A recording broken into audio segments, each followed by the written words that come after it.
Oscar Wilde, The Picture of Dorian Gray, Part 130. That is one of the most important secrets of life. I should fancy, however, that murder is always a mistake. One should never do anything that one can talk about after dinner.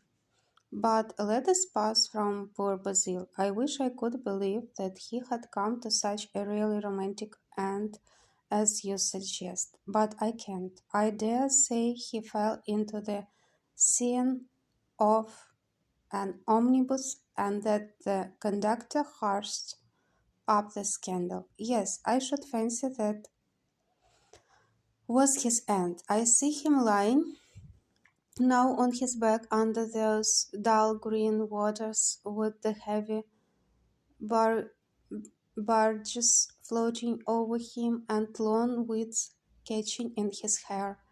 Do you know, I don't think he would have done much more good work. During at last 10 years his painting had gone off very much. Dorian heaved a sigh, and Lord Henry strolled across the room and began to stroke the head of a curious Java parrot, a large grey plumaged bird with pink crest and tail, that was balancing itself upon a bamboo perch. As his pointed fingers touched it, it dropped the white scarf of crinkled lids over black glass-like eyes, and began to sway backwards and towards. Yes, he continued, turning round and taking his handkerchief out of his pocket.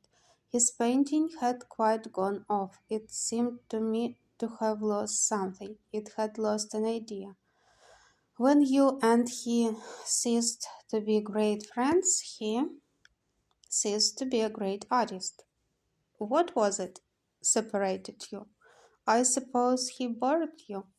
If so, he never forgave you. It's a habit bores have.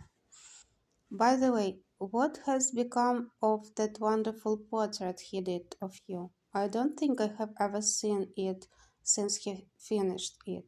Oh, I remember you telling me years ago that you had sent it down to Selby and that it had got mislaid or stolen on the way. You never got it back. What a pity. It was really a masterpiece. I remember I wanted to buy it. I wish I had now. It belonged to Basil's best period. Since then, his work was that curious mixture of bad painting and good intentions that always entitles a man to be called a representative British artist. Did you advertise for it? You should. I forget, said Dorian. I suppose I did, but I never really liked it. I'm sorry I said for it. The memory of the thing is hateful to me. Why do you talk of it? It used to remind me of those curious lines in some play. Hamlet, I think. How do they run? Like the painting of a sorrow, a face without a heart. Yes, that is what it was like. Lord Henry laughed. If a man treats life artistically, his brain is his heart, he answered, sinking into an armchair. Dorian Gray shook his head and struck some soft chords on the piano.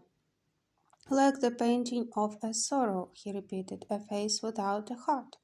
The elder man lay back and looked at him with half-closed eyes. By the way, Dorian, he said, after a pause, what does it profit a man if he gain the whole world and lose? How does the quotation run? His own soul. The music chaired, and Dorian Gray started and stared at his friend. Why do you ask me that, Harry? My dear fellow, said Lord Henry, elevating his eyebrows in surprise. I asked you because I thought you might be able to give me an answer. That is all. I was going through the park last Sunday, and close by Marble Arch where stood a little crowd of shabby looking people listening to some vulgar street pre- preacher.